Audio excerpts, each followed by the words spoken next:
they were clearly concerned and about the corruption and the fact that we're not getting any truth in our mainstream media.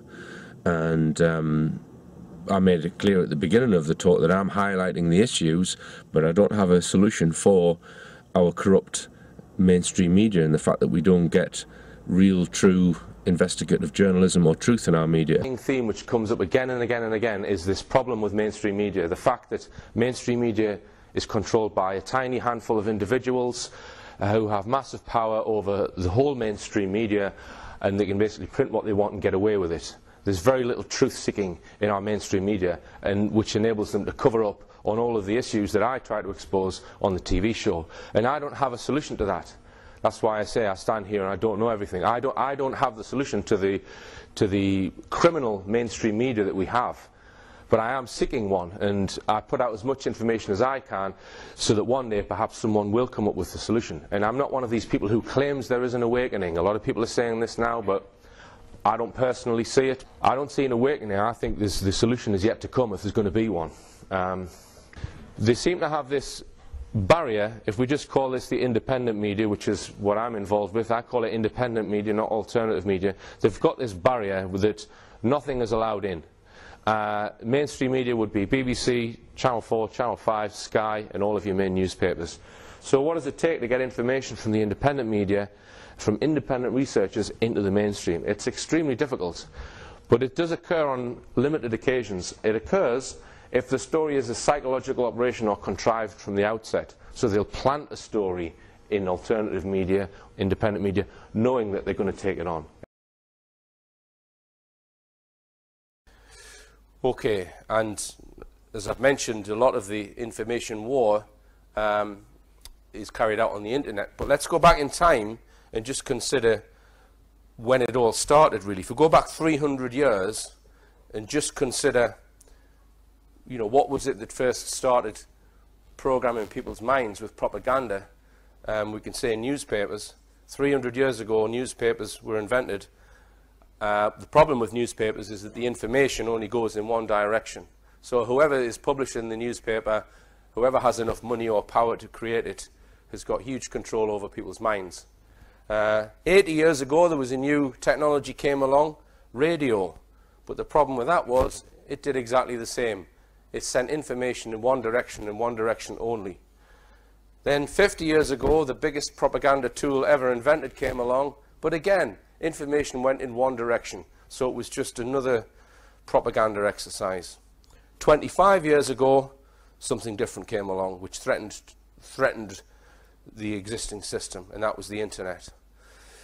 And what the internet promised was to allow any individual to communicate with the entire world just by setting up a website. So it promised truly democratic sharing of information. And since it's happened, really, it's become a war. It's become a war between democratic sharing of information against pushing it back to what it was, which was an autocratic system. And over the last 25 years, we've seen some very powerful entities develop, and nearly all internet traffic now is administered or is handled via these entities. And I don't think it's healthy. What I think is healthy is people setting up their own websites and communicating with many, many websites and getting information independently, rather than using corporate websites. Because I think the net effect of these corporate websites is to just push the system back to an autocratic system where the influence goes in one direction. And we've got some rather sinister entities behind some of the more cuddly entities on the internet. So we know that intelligence agencies, we know GCHQ run vast number of projects online, private companies. Neil Sanders was talking about Cambridge Analytica months before it was revealed in mainstream media. If you're rich enough, you can also manipulate the internet. And also Visible Government now are threatening to bring in laws to control the internet, and they're using the excuse of social media to do it. So time's up for immoral web giants. So they want to bring in laws against democratic use of the internet. Now, you might say, well, no, the information does flow in two directions. it's not one-directional. Well, it's the influence that I think is in one direction, not the information. You submit information to Facebook and to Google when you do searches, but that information is then used in a subversive way. Let me just illustrate this with regards to Google, how Google actually works. This comes from a viewer. I work with the eBay search engine, but I was formally trained and expected to be working with the Google search engine. I was trained to be a judge for Google UK results, but they gave me the eBay job instead, though I passed the Google training. The company I have a contract with is Appin Butler Hill. A group of judges from specific regions have access to a portal. We are given real user search queries. The Google engine will provide a random return result. The portal will give us random results of the competing search engines. It is then our job to ascertain if the returned result was relevant or not to the query. There are pages and pages of guidelines that must be adhered to when making a judgment. If there are, say, 20 judges in the UK doing this, and the query is for Madeleine McCann, if the random returned result was your website or video, we would be encouraged to mark the result as not relevant. So that's page one of Google, right? What gets on page one of Google is just being decided by a bunch of people. It's not done automatically by some algorithm, right? And they've got guidelines which say they must favor mainstream sources. This is due to the strict guidelines stating that sources like the BBC or Daily Mail are more trustworthy sources of information. What they would term as fringe or conspiracy sources, we are told to flag or mark as not relevant. So there's no actual test. There's no one trying to find out what the truthful sources are. They're just assuming that mainstream must be more truthful. This judgment and the relevant recorded data is from many people. If 90% of judgments mark BBC as most relevant, and I mark your site as highly relevant, I would receive bad feedback and risk my job if I continued to go against the mass judgments. So you can argue that the system, by doing that, is pushing it more back to an autocratic system, because all Google are doing is sending people to corporate websites, and we're back to the system of newspapers that we were at. Now, the other thing that's happening is, I think that the internet is being attacked, and being someone's dropping big dirty turds into the internet when it's been used in a democratic way. So some of that might be termed fake news, but it's more, it goes wider than just fake news. If you just look at YouTube videos now, there's so many YouTube videos which to me seem deliberately misleading, but it seems orchestrated to me. It's not just someone making a genuine mistake over factual information. There seems to be a plot behind it, I would suggest. You could argue that the social media sites themselves are just big turds popping up on the internet. So watch out for those turds when you're surfing the internet. It really is becoming difficult now. But the purveyors of fake news are the mainstream sites. This is still up on the BBC website from 13th of September. A totally fake story. The most important story this century, right? And the BBC have written an entirely fake article about it, and it's still there. And they point their fingers at fake news on the internet. Right, I'm going to show you a clip of Yuri Bezmenov, and he's talking about subversion, right, in general. But I'm going to apply what he's saying to what's going on the internet and what the internet is now being used for. You see, the tactic of subversion, about which I'm talking, is similar to the martial art, the Japanese martial art. If some of you are familiar with that tactic, probably you will remember that if an enemy is bigger and heavier than yourself, it would be very painful to resist his direct strike. If a heavier person wants to strike me in the face, it would be very naive and counterproductive to stop his blow. The Chinese and Japanese judo art tells us what to do.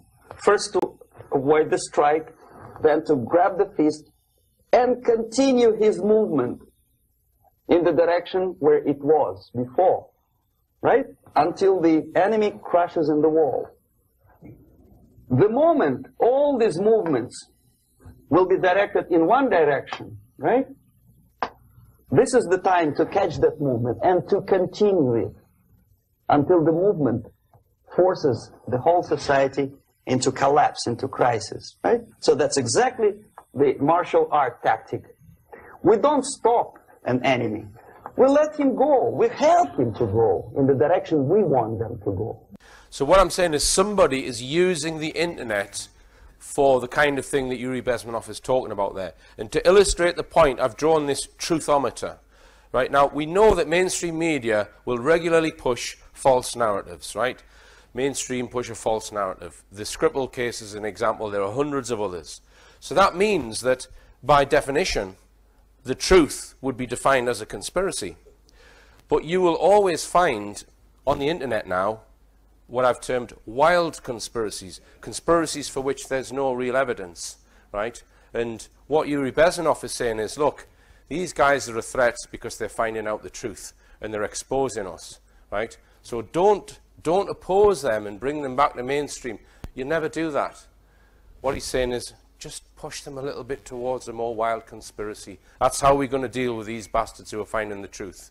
We're going to push them towards a less credible conspiracy position, right? A few weeks ago, I pointed out that many of these sorts of programs are probably being used as tools of subversion and demoralization, with the vast majority of viewers having no clue about what is going on. What do I mean by subversion?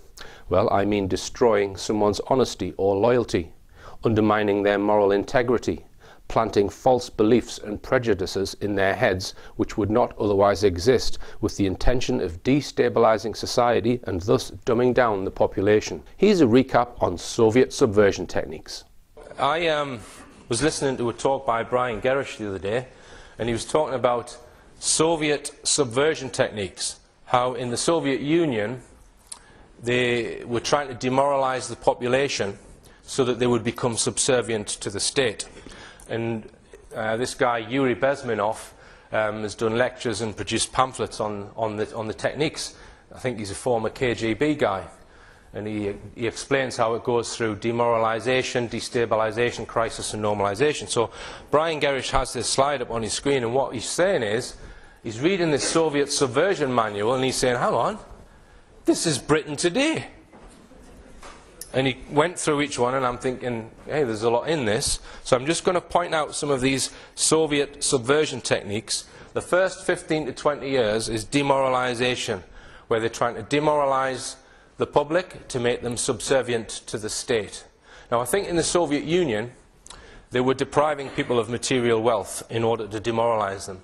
I think it's a little bit different here, because I think, as I said, they deprived people of material wealth. Here, they're making people worship material wealth, lock them into consumerist materialism, and then perhaps push up levels of debt and get people demoralized that way. But let's have a look at some of these techniques.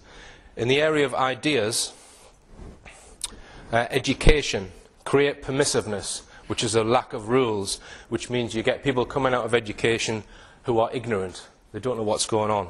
In the media, monopolize. I think we can all agree that our mainstream media is monopolized. Manipulate, discredit, focus on non-issues, and you create an uninformed myopia. Myopia meaning you're not aware of the big picture. You can't really see what's going on. In culture, create false heroes and role models. Premier League footballers, pop idol.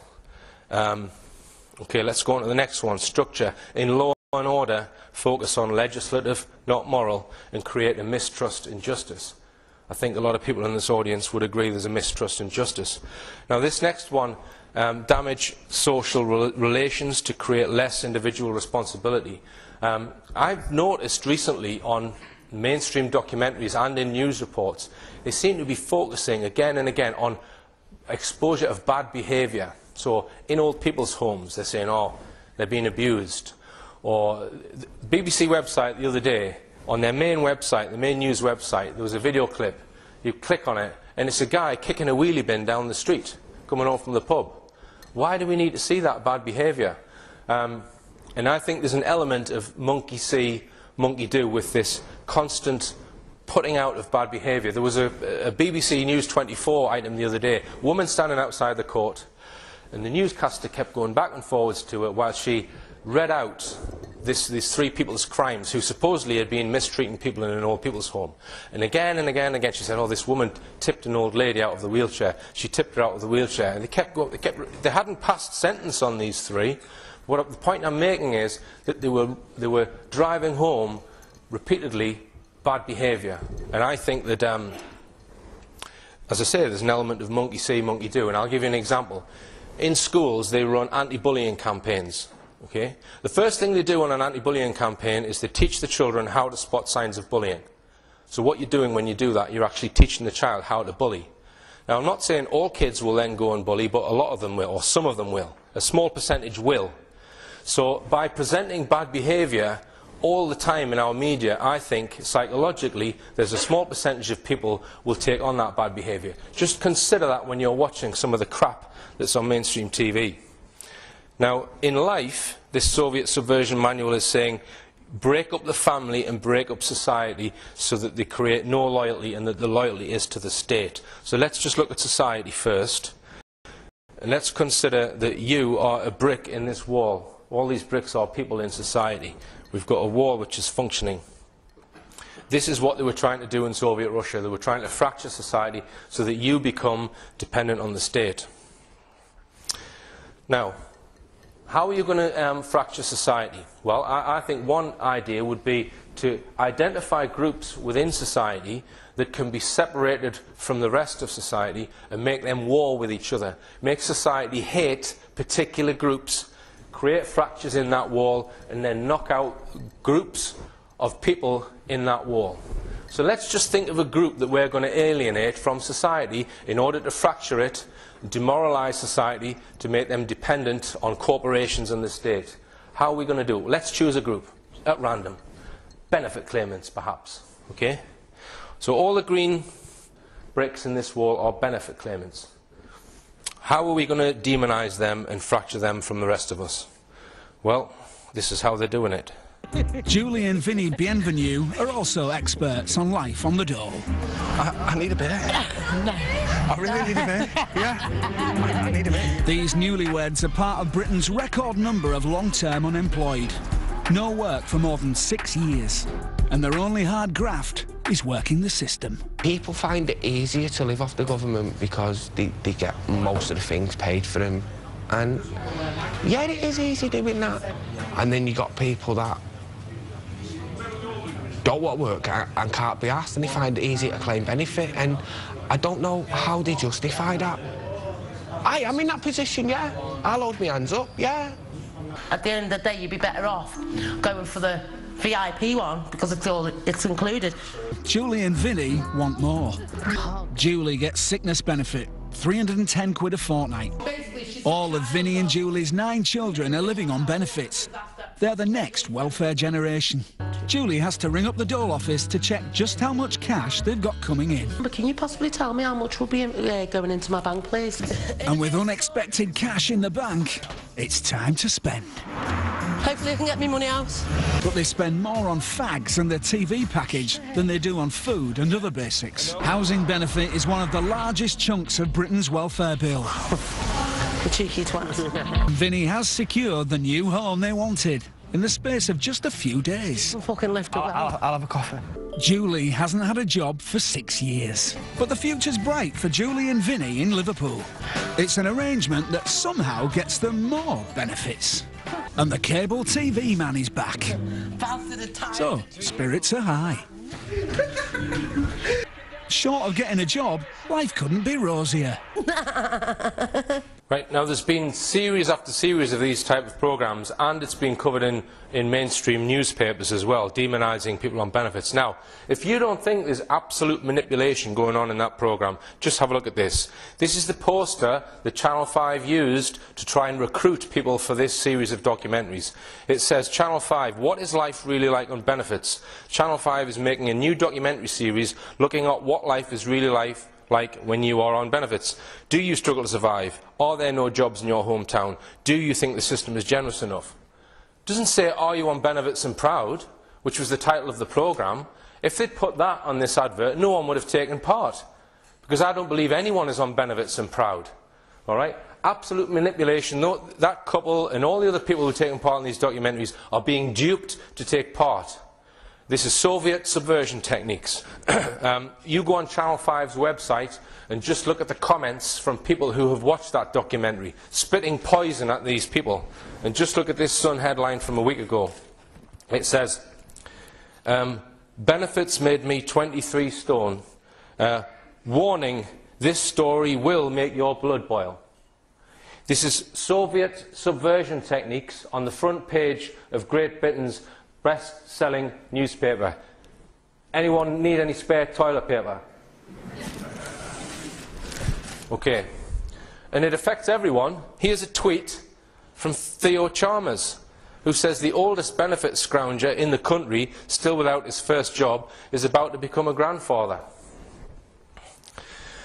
And it's not just benefits. They've singled off other groups as well. Take your pick, immigrants or ethnic minorities, what have you. Now, I mentioned family as well because it says create breakup in families to create loyalty to the state. Well, if we represent families by these coloured bricks, we've got a father and a mother and children. If you're going to get your chisel into that wall and fracture society, fracture families, there's two ways you can do it. You can do it that way, make relationships fail. I don't think anyone in this audience would disagree that there are more divorces and relationship breakups than ever. And the question I would ask, is that by accident or is it by design? Ask yourself that question. I'm going to list some factors which I think maybe not cause this, but influence it. Influence the breakup of relationships, fracture society, keep us all chasing our tails. How about the benefit system? If you've got someone who's on benefits who meets someone with a job who isn't on benefits and they want to live together, they will take benefits away from the person who was on benefits. So in other words, it's rewarding people for living apart. The influence of television, in particular soap operas, like having an open sewer in your living room. Media personality worship, making people desire the lifestyle of a celebrity, thus putting pressure on their relationship. Materialism, making people worship money, thus putting pressure on a relationship. Habitual use of social media. Now this is a controversial one. I happen to think that going on Facebook is a bit like going into a nightclub. Now the question is, has it been designed deliberately like that, or has Facebook, what Facebook has become, is it just an accident, or is there some kind of social engineering manipulation behind Facebook? And here's a cartoon which illustrates my point. The woman is saying to her husband, who's on his phone on Facebook, and she's saying, do you mind if I strap your phone to my forehead so I can pretend you're looking at me when I talk? And, you know, who knows if someone who's had a relationship breakup because of something that's happened on Facebook. The promotion of hedonism, this idea which is promoted by a lot of mainstream TV programs, that the only reason why you were put on this planet is so that you can pursue pleasure. And manufactured music. If you don't think the shit young people listen to affects their relationship, you need to do some research. Okay, now there's another way you can fracture families, obviously, and this is from an engineer's point of view. I'm just looking at it as logically as I can. You can do it that way. Take children off their natural parents. And this is not really an area that I've covered on the TV show. Other people have covered it. The UK column has exposed a lot of dodgy practices in taking children off natural parents. But as I say, it's not one of my areas of expertise, but I'm just going to list some factors which might be influencing what's going on here. Social services. Now, there are a lot of very good social workers, but I was speaking to one the other day, and they told me that the culture within social work is vastly different to what it was 30 years ago. That there's a culture of almost walking on eggshells, trying to spot signs of abuse and act on it very quickly in case to prevent things such as baby P, which is blown up in the media. Targets. Someone told me that they actually have fostering targets. I don't know if that's true. Corrupt psychiatrists and psychologists, because these are the supposed experts who will produce reports that get children removed from their natural parents, and the family courts, which are run in complete secret. So how can you have independent scrutiny and know what's going on in a court is fair if it's being done in secret? And a culture of political correctness, but feel free to add your own. Okay, so what happens if you are successful in these subversion techniques? What happens to the wall of society? Well, it ends up like that, and it ends up so it can't function as a wall. A society can't function and cannot oppose an oppressive regime. I think we've got an oppressive regime in this country, but I don't think it's being orchestrated by MPs.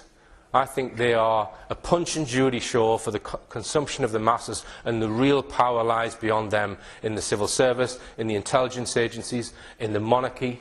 And I think that there are moves to do this, to make sure that society cannot oppose the decisions that are going on behind the scenes. Okay, let's look at our map again. And I mentioned North Africa because it appears that some of these countries down here are maybe next on the list for regime change. And the map at the bottom there, the green represents countries which are predominantly Muslim countries. We can see that all of the countries that have had regime change are Muslim. And I just want to point one thing out about Muslim countries, and that is if you've ever been to one, you'll realise that their laws very much reflect their religious laws, and they go to mosques very regularly, and they pay very close attention to their religious laws. Right? Now, I'm not saying whether that is right or wrong. I'm just saying that they do. Right? They're very, very conscientious about following their religious law. And I think that that means that Muslim countries, the subversion techniques that I've just explained, probably would not be effective in those types of countries. They would just reject the kind of things that we are getting sucked into the West. Right? So a lot of people say that the reason why these regions have been targeted is because of oil and natural resources. I think that's probably true, but I think there's also an ideological battle going on here, so that once this area is changed, it can then be subverted. Managing director of Greggs probably believes that, but I think the people above him who run the central banks, where money is no object to them, it is not, because they print the money, right? As long as you do your job, Mr. Greggs, make people fat, you will continue to be a success. The subverters at the top don't really care about the money. Now, somebody has nominated Crime Watch. This is a still from Crime Watch UK, October last year, and it's a reconstruction of the Madeleine McCann case, where we've got actors playing Jerry McCann and Kate McCann, and they're at the Tapas restaurant, allegedly just before Madeleine's gone missing, and what they're doing is they keep putting their knives and forks down and they trot off to the apartment to check on the kids. I don't think any of that happened. We've only got their statements for that, and they have stuck quite close together. There's no other evidence that they were going checking on children. Now, I'm just going to ask a question here. This programme, as I say, aired in October last year. How much money do you think this cost to produce? It's under 1 hour long, BBC, Crime Watch UK, reconstruction of the Madeleine McCann thing. Anyone like to guess how much money that cost to make? That's a lot. Any others? Say again? 2 million? Well, £1 million. £1 million of your money, right? Now, go back and watch it on YouTube, and then watch my film, and you decide yourself which one you think is nearest the truth, right?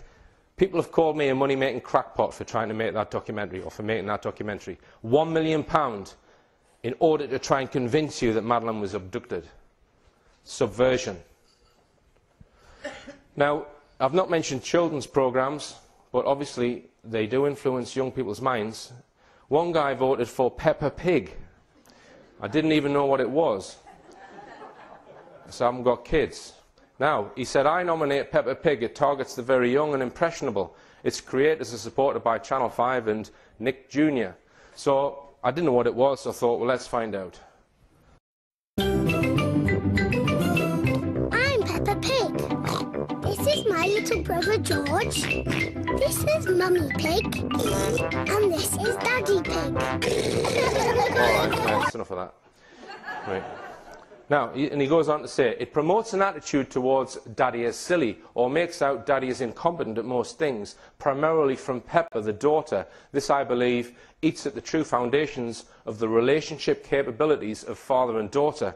I've had my daughter quote Pepper, belittling me for no reason, but with true conviction. It was teaching her and all little girls that their fathers aren't really that clever, always make mistakes, and generally are not a good choice for advice. It breaks that subconscious connection between father and daughter. So this is a guy who's really annoyed at these programs because it breaks his subconscious connection between him and his 3-year-old daughter. And here are some examples. Gosh! Daddy Pig! You've had this book out for 10 years! Naughty Daddy! Sorry, Miss Rabbit. Daddy, we don't want to get lost. Are we lost? Yes. Well, I can run as far as you like. But Daddy, you can hardly run at all. And you must remember to bring your book back too, Daddy Pig. I'll make sure Daddy remembers. What if I practice eating today, then practice running tomorrow? No, Daddy. You need to practice running now. Silly Daddy. That's just a drawing. Poor Daddy. Having to go to work. Oh, poor Daddy. Come on, let's play. We've lost our engine. Lost your engine? Yes. It's completely disappeared. I'd like to help, but I don't know a thing about engines. I'm probably just being silly, but this looks a bit like an engine. Ah, yes. Where shall I put Delphine's luggage? In my room, at the very top of the house. Oh. Did you get the envelope? He can't hear you, Daddy. He's on television. Oh, yes, of course. It's a walking, talking snowman. Oh, it's just Daddy. So this has sold 7.5 million DVDs in the UK. It goes out in 180 countries. And it's certainly affected one father's relationship with his 3-year-old daughter. And it's probably affecting millions of fathers' relationships with their 3-year-old daughters. You have to ask the question, is this content being put in deliberately for purposes of subversion, as suggested by Yuri Bezmenov? Because one thing that he says about subversion is, people think subversive practices go on in the background. No, no. They're always in your face, subversion. It's always in your face. Okay? I would suggest that is subversive. Highly damaging, in my opinion. Okay, now we come on to Operation U-Tree, which is another can of worms. I don't know whether this was an attempt to arrest and charge genuine abusers, or whether it was a psychological operation from word go. But you have to agree that the newspaper headlines from this were sensationalizing it, right? Because the overriding thing that came from the media with these stories, not just Rolf Harris, other people as well, is you can't trust anyone now. You can't even trust Rolf Harris. That's the message it's sending out. Now, that wall that I had up earlier on, where the people are bricks, the cement in there is trust. That's what the cement is. Trust is what holds families together and society together. And stories like that break down trust. And you have to ask the question, is that being put out deliberately to break down trust as part of a Soviet-style subversion technique? Or is it just by random? I would suggest it's being done deliberately. Now, I'm going to talk about a psychological operation which took place recently, but I'm not going to tell you what it is. Anyone who can guess what it is, shout out and I'll give you a free copy of my film. Now, I spoke in the last talk about the empire which is currently trying to engulf the world, trying to take over the world and create a one-world government. And it has used 9/11 and 7/7 as an excuse to take over the Middle East. And I went through the countries that have had regime change since 9/11. So we had the invasion of Afghanistan, we had the invasion of Iraq, we had the deposing of Colonel Gaddafi, and various other countries in this region also had regime change. Here they are. Now, some people say, well, there was revolutions in some of those countries. I disagree with that. I think that there were Asian provocateurs that triggered all of those regime changes to make them more compliant to the US agenda. There were countries which did not need to be changed that were already pro-US. We'll colour them in. And pro-US. We'll colour them in. We're left with 3 countries which are undoubtedly targets of the US. Syria. There was a vote in Parliament last year to determine whether we were going to invade and take military action against Syria, a country that's got nothing to do with the UK. We've got no right in that country to go into it militarily. Iran, rhetoric about Iran's alleged nuclear program. Pakistan, they've been dropping drone attacks willy-nilly on that country. So those 3 countries are definitely targeted. Now, let's just look at the modus operandi of the group that's doing this, the group that is creating regime change across the world. Right? Their modus operandi, whoever they are, they've targeted countries with a low approval of the US, Islamic and undemocratic, what we would consider dictatorships. They're the types of countries they've gone for. And they've always manufactured excuses and planted them in our media before they've gone into those countries. Okay? Now I'm going to list some of their excuses that they've manufactured. So they used the excuse of 9/11 to invade Afghanistan. They used weapons of mass destruction to invade Iraq, which they didn't have. They've used Lockerbie to demonise Libya. Libya had absolutely nothing to do with Lockerbie. There's no evidence that Libya were involved in that. But Lockerbie was plastered all over our newspapers before they deposed Gaddafi. Chemical weapons is the rhetoric coming out about Syria, and Iran is nuclear weapons. So there's the modus operandi. They go for countries with a low US approval, Islamic, non-democratic, and they always think of an excuse. Now let's just say, for the sake of argument, that this group, which is trying to bring about a one-world government, chooses Southeast Asia as its next target. So we'll look at point 1 on my chart and ask which countries have a low US approval rating. Let's look at Burma. So the green represents how many people in that country approve of the US regime. So in Burma it's... Say again? Are you talking about projects for the new American century? Well, that links into this, yeah. No. So in Thailand, there is a 60% US approval rating. In Vietnam, 71% of the population approve of Barack Obama and the US. In Cambodia, it's 62. The Philippines, it's 85. Malaysia, it's 34. Indonesia, it's 38. So that's what those group of countries think of the US. Now let's look at religion. Point 2 on the list. Which of these are Islamic countries? Because they're the countries that they go for. Malaysia and Indonesia are predominantly Islamic. The rest are Buddhist. Think the Philippines is Roman Catholic. Now let's look at democracy. Which of these countries are the most or least democratic? Well, you can actually look on the Global Democracy Ranking website, and Britain is position 10, the United Kingdom. This is America. And right at the bottom, the lowest one of all those countries in Southeast Asia is Malaysia. So, which country is going to be targeted in that region? We've got Islamic countries, the lowest US approval rating and the least democratic. They're going to target Malaysia, in my opinion, if they're going to go into that region and regime change it. But the modus operandi, as I explained before, they need a reason to go into Malaysia. Yeah? No one's going to believe Malaysia have got nuclear weapons. What can we do?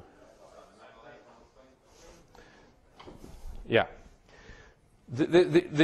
Anyone actually believe that the CIA or NORAD did not know where that missing Malaysian flight was? There are so many devices on that aeroplane which report back to Rolls-Royce, Boeing. CIA, NORAD would have to have known where that missing airline was. In my opinion, all those news reports are complete bullshit. The US knew where that missing airliner was. In my opinion, this is an attempt to make Malaysia look like a tin pot dictatorship, just to nudge the public's perception into the view that Malaysia's regime really needs to be gotten rid of. Now, Barack Obama went to visit the Malaysian Prime Minister round about the time that when this Malaysian airliner was supposedly missing. And all the usual rhetoric, you know, the US is doing everything it can to help the Malaysian authorities find this missing plane. What a lie. Does anyone see anything in the body language of these photographs? I think Obama knows that Malaysia is on the list. And Malaysia did hold public hearings, sort of a mock trial, where they put George Bush on trial for war crimes and they voted him guilty. And they put that on state television. Right? Now, we've had other negative stories coming out of Malaysia, or stories that have come out of Malaysia that have had a negative twist put on them. So we had this guy, Gareth Huntley, went missing, and then he's found in the jungle. Now, what does that newspaper photograph say to you?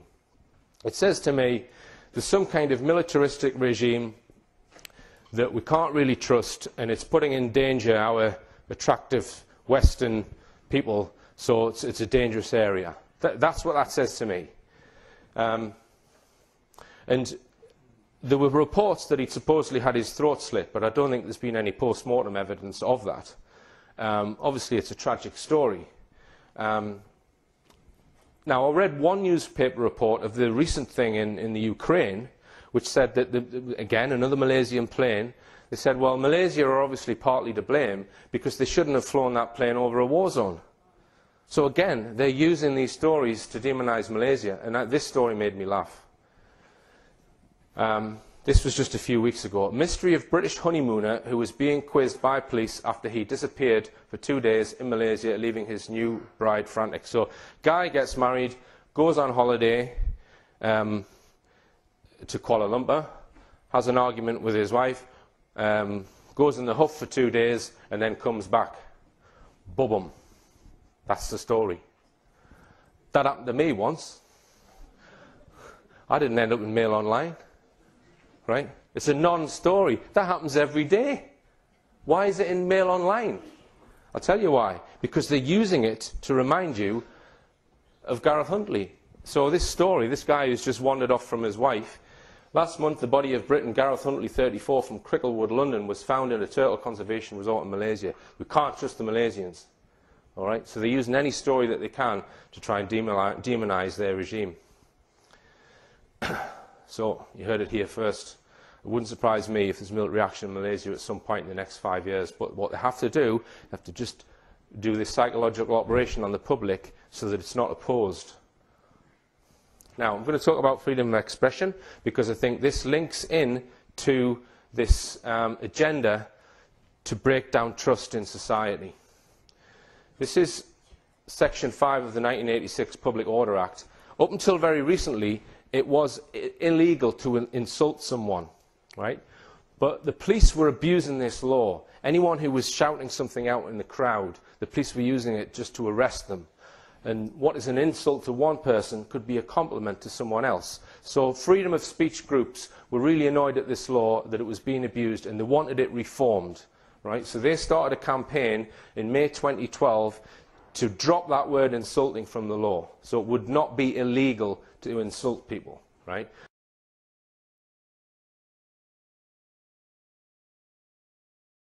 Now, one person who was very prominent in this campaign was Rowan Atkinson.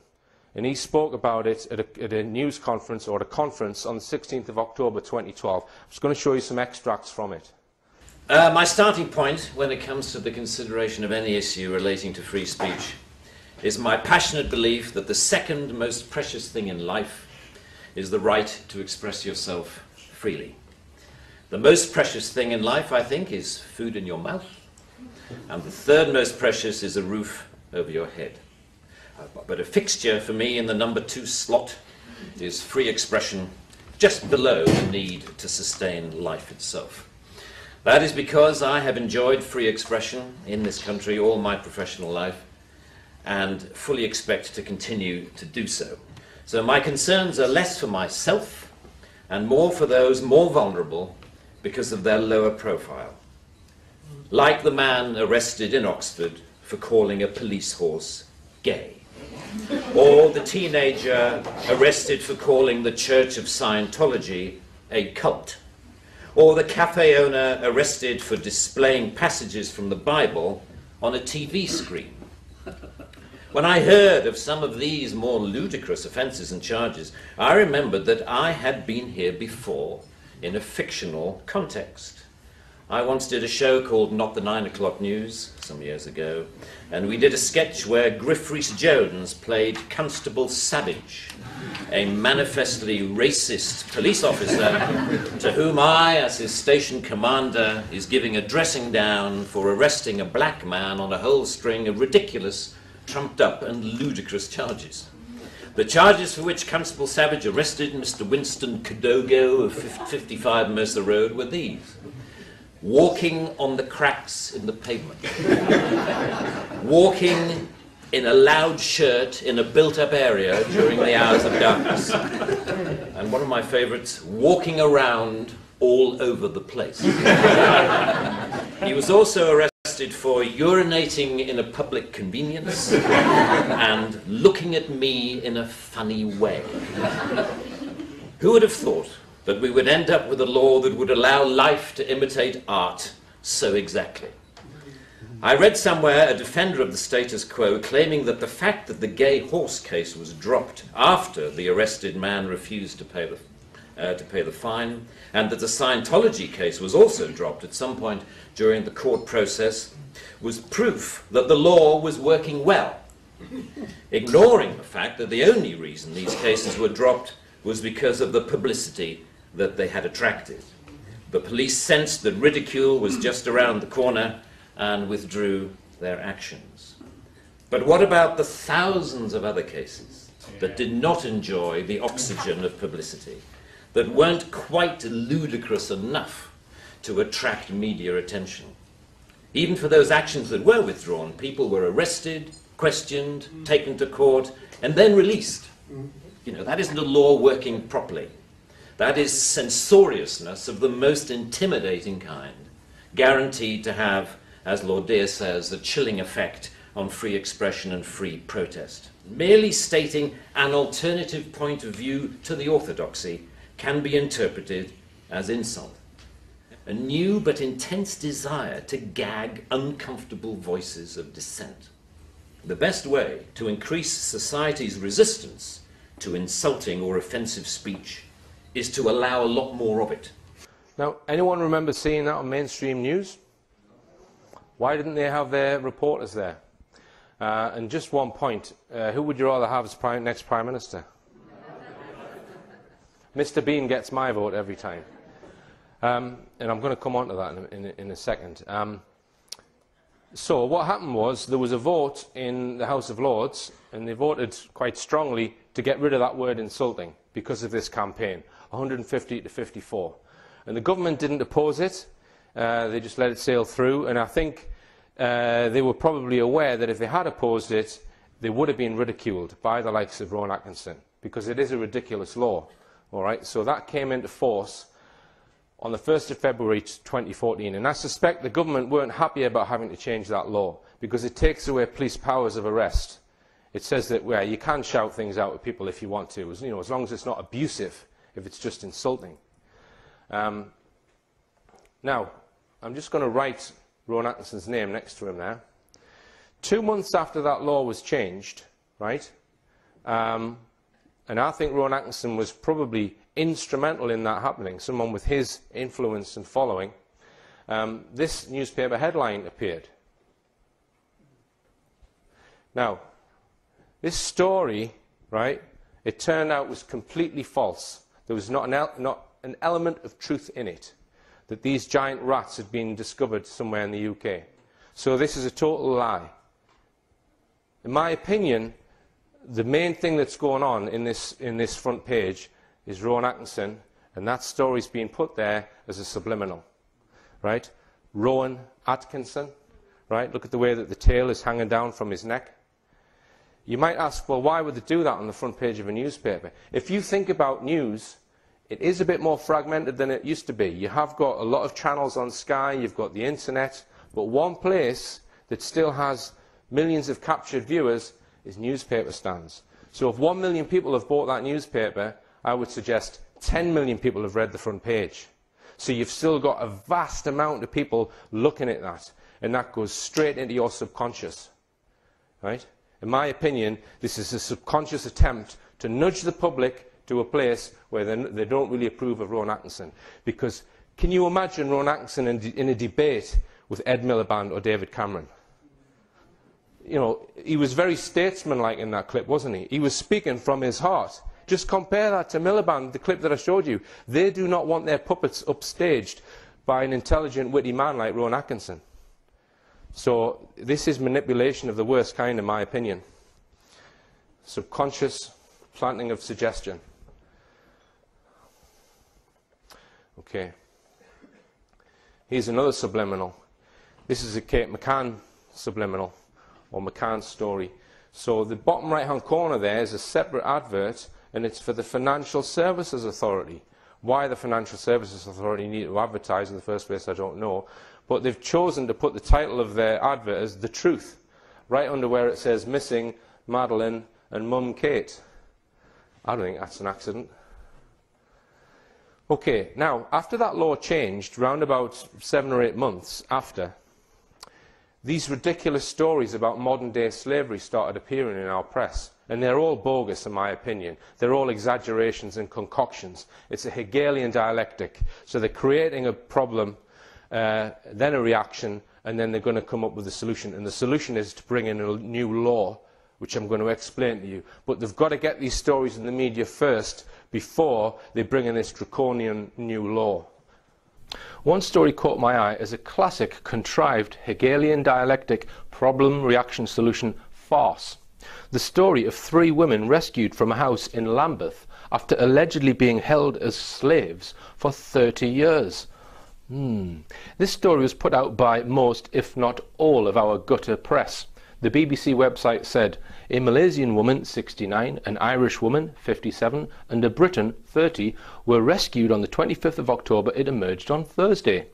A man, 73, and a woman, 67, understood to be married, were arrested in Lambeth and later bailed until January.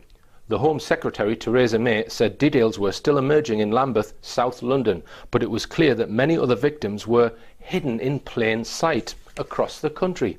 It transpired that one of these so-called slaves had been working, wait for it, drum roll, in a nail bar. I'm enslaved in a nail bar, please let me out. I can assure you a nail bar is not the sort of place I would want to be enslaved in either. I spent 30 years imprisoned against my will. Oh really? Where did you do your time? Wandsworth nail bar. Really? The screws are really cruel in them nail bars. They only allow 5-minute fag breaks, and you have to stick to set fingernail designs. There is just no artistic freedom there. If a person abuses another person, do we not already have laws that deal with this? Theresa May then starts going on saying that we need to deal with modern-day slavery by inventing new laws. Thousands of Geordie men will be getting locked up for being heard to utter the forbidden words. Make me a cup of tea, pet. I then saw a psychologist being interviewed talking about how charismatic people with strong personalities can start cults with the aim of enslaving people and how we need to protect ourselves against them. So that's what this is all about, controlling people who spread ideology, or perhaps even the truth. This farcical story shows just how scared the manipulators are of certain ideas which are growing in the public mindset. Ideas that are based on truth. That's it, the truth is the greatest enemy of the state, and this applies to the UK right here, right now. New laws to clamp down on modern-day slavery are being laid down to stamp out the enemy of the state, the truth. Alright, so there was a number of completely ridiculous stories about supposed modern-day slavery, and then just very recently we had the Queen's speech. A bill will be introduced to strengthen the powers to prevent modern slavery and human trafficking, while improving support for victims of such crimes.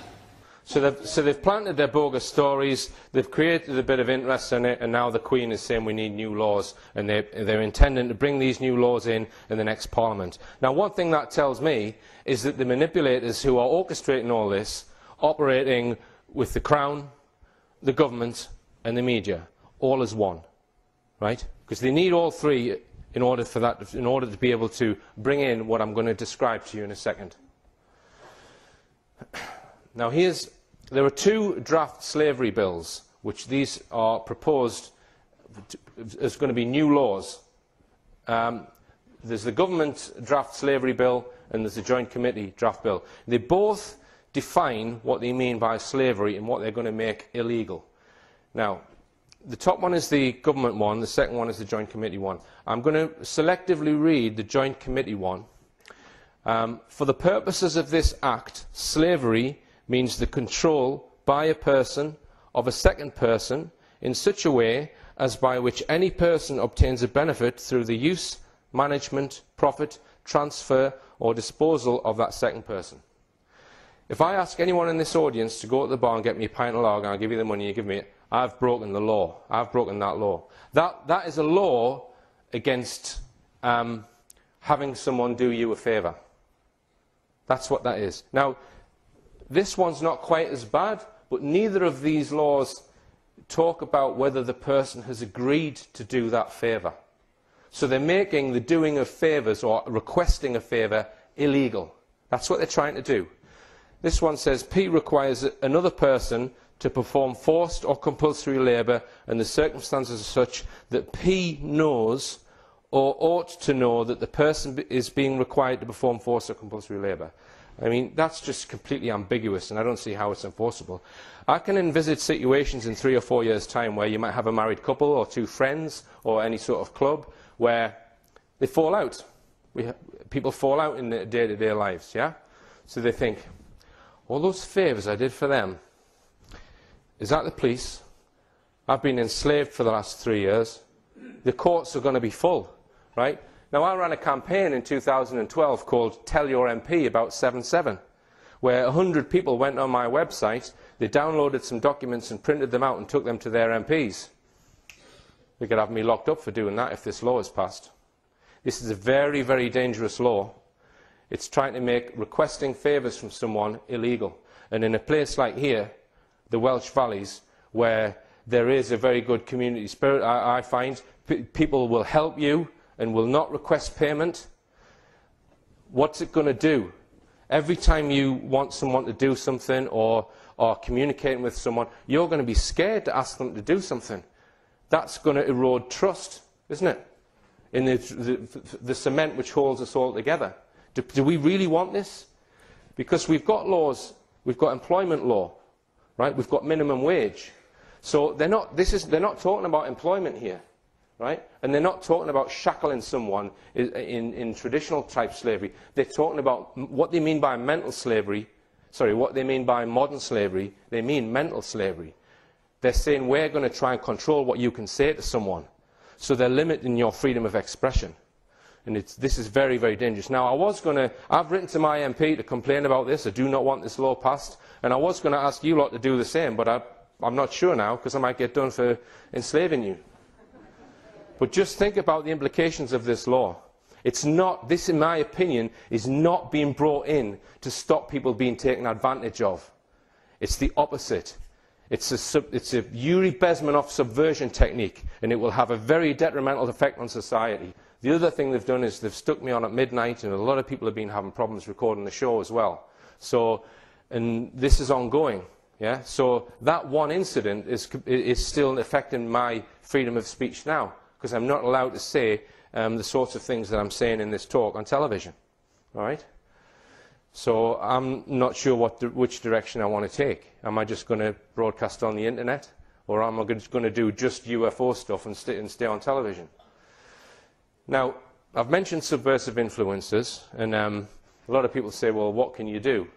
Because not everyone's going to go to Portugal and try and make a documentary that's going to undermine the government and what I'm doing. But there are things that you can do, and I've had a little think about this regarding subversive influences. Here's one of them.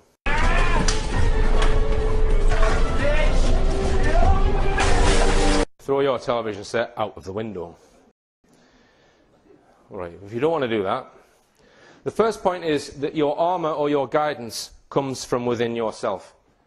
That sounds a little bit religious, but it's true. You're not going to get it from anyone else. You're not going to get it from anything that you read. It comes from within yourself, right? Your armour against subversive influences. Try and know or learn which influences to shut off from. Write them down. I mean, I haven't even mentioned films and radio. Anyone listen to the Jeremy Vine show? That is just the most disgusting, fear-mongering... I put that on for 15 seconds before I've had enough of it. Jeremy Vine. So know or learn which influences to shut off from, and think carefully about what you put value on. So the Peppa Pig stuff that I showed you before, Peppa doesn't like nature, so they're trying to make people worship material things. They're trying to create consumerist materialism. If you don't have your health, you're not going to have any of it. Yeah? Don't spend long periods under subversive influences. I only watch the news for about 15 minutes every week. That's all you need in order to get up on the propaganda. Yeah? You don't need to sit in front of the TV for long periods of time. And give the influences labels which describe what they really are. Dancing on shite. I call Greg's dregs, and there are many others. Make them up. I call the news. I don't say, well, are we going to put the news on? I say, are we going to put the stress on? But it's not always as simple as that, is it? And it's not always the woman who's addicted to subversive influences. Sometimes it's the man, or it might be teenagers or grandparents, or whatever your situation is. You might be living in the same space as someone who can't get enough of all of this, and you just want to switch off from it. What the hell do you do? Because a lot of people contact me about that, and we saw the comment in the slide that she never has the soaps off. It's quite a tricky thing, but I've had to think about it. This comes from cognitive behavioural therapy, which can be used for the positive. It's not all mind control. So write a letter from the other person's perspective. So imagine that you are that other person, and explain to yourself why you need all of these subversive influences. That will then enable you to understand where they're coming from. Then put yourself in an imaginary trial. So there's a judge, a jury, and the other person. What would you say to that jury to convince them that all of the subversive influences are completely bad and ought to be taken away from your life? Right? But once you've done that, imagine that the other person who loves the subversive influences is drowning in a river. Now, if they were drowning in a river, would you point at them and say, stop drowning in that bloody river? Because they are drowning in a river of subversion. You wouldn't, would you? They need support. So no, it's not their fault. It's the subverters' fault. They're victims of subversion, people who are addicted to this stuff. No ticking off, right? They're victims. They need support. Talk to their heart before their head and show some compassion. Try and get them to propose a solution, an alternative to just being absorbed in these subversive influences, and then they're more likely to follow the solution. And recognise and give gratitude if they give suggestions.